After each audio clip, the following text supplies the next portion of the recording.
Oke, assalamualaikum warahmatullahi wabarakatuh. Kembali lagi bersama saya di Tarekat Al-Mahdi ya. Yang inti ajarannya itu adalah melanggar Al-Quran dan hadis akan menciptakan masalah. Ya, kali ini saya ingin merespon ya salah satu video yang saya tonton barusan ya. Aduh, miris sekali sih. Jadi dia itu menceritakan bahwa dia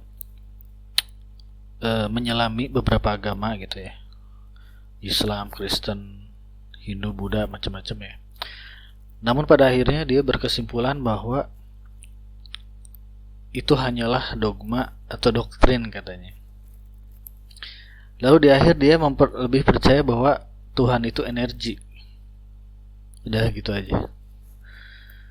Aduh, lalu dia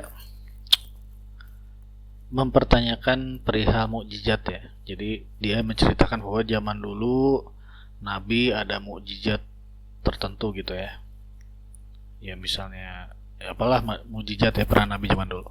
Dan dia sebut sekarang tidak ada mukjizat katanya kan.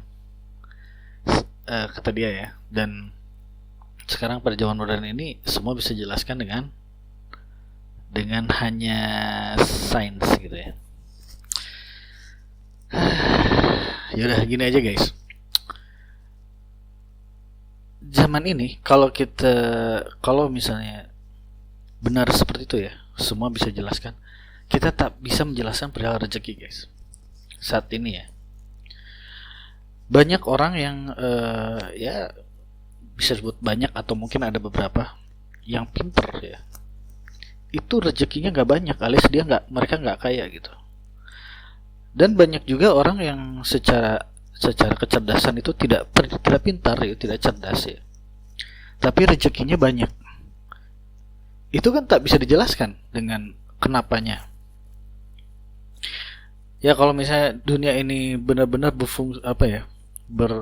bergerak secara sempurna dalam artian logis ya, harusnya orang yang paling kaya adalah orang yang paling cerdas. Misalnya dia profesor di suatu bisnis ya, dia misalnya profesor bisnis gitu kan, atau profesor ilmu ekonomi ya, itu harusnya mereka lah orang-orang yang paling kaya. Tapi faktanya tidak kan. Ada yang misalnya hanya lulusan SD tapi dia kaya. Teman-teman bisa lah cek sendiri ya. Atau mungkin temannya teman-teman di sini ya, yang mungkin dulunya teman-teman sendiri tahu dia itu nggak pintar gitu, tapi sekarang kehidupannya malah kayak raya. Kan itu kan nggak masuk akal kan.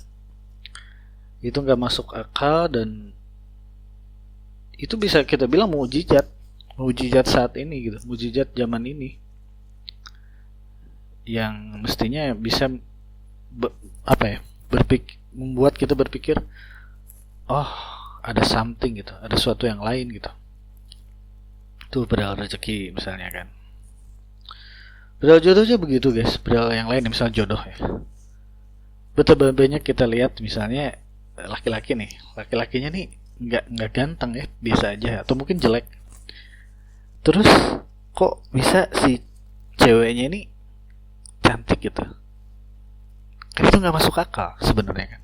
Kan kalau kita bener-bener pakai logika kan harusnya cowoknya ganteng gitu ya, ceweknya cantik, harusnya pasti seperti itu, tapi tidak selalu seperti itu gitu.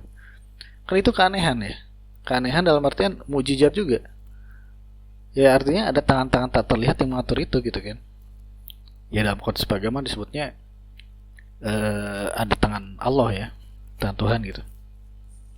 Kan itu nggak bisa dijelaskan guys. Ya gitu aja guys. Terus oh ya dia apa lagi ya dia tuh di konten tadi tuh ya kurang lebih sih itu sih yang bisa saya respon ya. Selainnya ya dia mempertanyakan neraka gitu, kenapa harus ada neraka ya itu gimana ya, itu emang ranah keyakinan ya kalau neraka tuh, karena harus mati dulu ya baru kita bisa tahu ada neraka atau surga tuh. Cuma sih saya biasa bilang gini sih kepada orang yang tak percaya adanya surga atau neraka. Anggaplah besok misalnya akan hujan ya. Misalnya ada berita besok akan hujan. Nah, lebih aman kita sedia payung dong. Kalau misalnya besok beneran hujan, saya bawa payung dan saya aman, gitu kan. Nah, tapi kalau yang nggak percaya dengan berita besok akan hujan dan tidak sedia payung, dan ternyata besok hujan, kan masalah ya. Itu kalau hujan. Bayangkan kalau tentang surga neraka. Ya kalau misalnya besok maksudnya di akhirat ada neraka gitu kan. Lalu gue persiapkan diri gue supaya gue tidak masuk neraka gitu ya. Ya gue melakukan amal-amal lah gitu ya. Dan akhirnya gue gak masuk neraka, ya alhamdulillah gitu ya. Tapi kalau misalnya orang yang gue gak percaya neraka, dan ternyata di akhirat tuh ada neraka, terus lu mau gimana? Ya itu aja sih jawaban gue terhadap orang yang gak percaya adanya neraka ataupun surga ya. Ya gitu aja guys. Jadi lebih baik sedia payung sebelum hujan ya. Kalaupun tak hujan, tapi walaupun misalnya ketika gue meninggal gitu kan, gue udah siap-siap amal dan ternyata gak ada neraka, ya it's okay, it's fine gitu kan. Ternyata gak ada surga neraka, ya udah gak apa-apa juga sih. Oke, ya gitu aja tanggapan gue terhadap konten nyeleneh kayak gitu yang mulai banyak sih. Yang seolah-olah dengan narasi bawa-bawa sains, tapi padahal sebenarnya bisa dipatahkan dengan logika sederhana aja sih. Ya gitu aja guys, semoga ada manfaatnya. Ingat ya guys, pesan gue, melanggar Al-Quran dan hadis akan menciptakan masalah. Jadi kita sebanyak-banyak mungkin memperbanyak pengetahuan kita supaya tidak melanggar.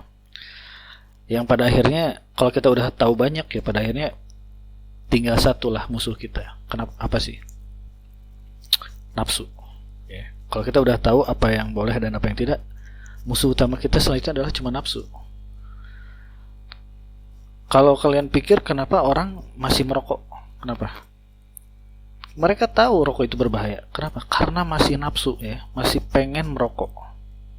Oke, jadi ya itulah pesan gue.